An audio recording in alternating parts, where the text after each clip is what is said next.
La pittura di Alessandro Bulgarini è un'arte introspettiva e simbolica, legata allo studio del mondo immaginale e degli archetipi. Filosofia e antropologia, psicologia e immaginazione sono i cardini di una ricerca originale, un percorso solitario, il cui esito è una surreale iconografia sincretica che interroga l'osservatore sul mistero della vita e dell'uomo, i suoi paradigmi, le sue inquietudini, la ricerca del sacro. La pittura, come sostiene l'artista, è filosofale nella misura in cui richiama il potenziale filosofico, esoterico e conoscitivo dell'immaginazione e del simbolo.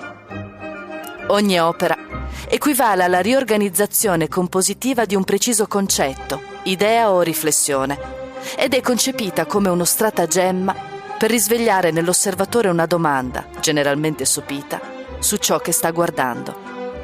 Enigmi posti in termini di immagini, per stimolare la riflessione talvolta meravigliata e talvolta turbata dell'osservatore.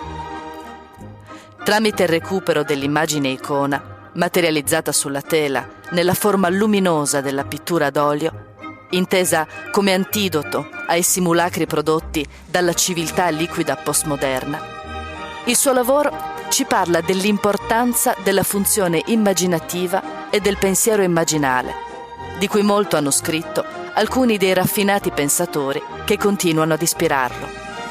Carl Gustav Jung, Mircea Eliade, Henri Corbin e Émile Zola. Un'eredità culturale profonda ed avanguardia che costituisce il fondamento e la chiave interpretativa della scelta estetica del pittore. Dopo l'incontro col padre del realismo fantastico Ernest Fuchs, l'originaria indole surrealista e l'ispirazione visionaria si sono arricchite e intrecciate con lo studio delle tecniche e dei maestri del Rinascimento, il neoplatonismo, gli antichi manoscritti alchemici e gli erbari medievali, fino ad arrivare alle iconografie e alle cosmogonie delle antiche civiltà.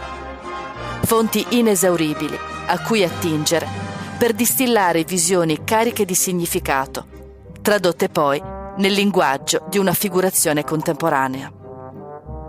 Alessandro si esprime da sempre utilizzando le tecniche apprese da bambino nell'atelier del nonno Serafino Zanella, rielaborate e perfezionate poi nel corso degli anni e personalizzate nella scelta cromatica e dei soggetti. I disegni sono realizzati con fusaggine, matite e pigmenti, su diverse e pregiate tipologie di carta, spesso anche fatta a mano, reperita presso selezionate cartiere artigianali. I dipinti sono eseguiti con la tecnica delle velature, tipica della pittura d'olio, alla maniera degli antichi, su tele e tavole preparate con una tradizionale imprimitura a base di gesso e colla. L'opera di Alessandro costituisce una complessa galleria di significati e di enigmi, in cui l'immaginazione prende forma tramite un fervido realismo surreale, un invito preciso e consapevole a lasciarsi sedurre dalla sapienza che si cela nelle immagini.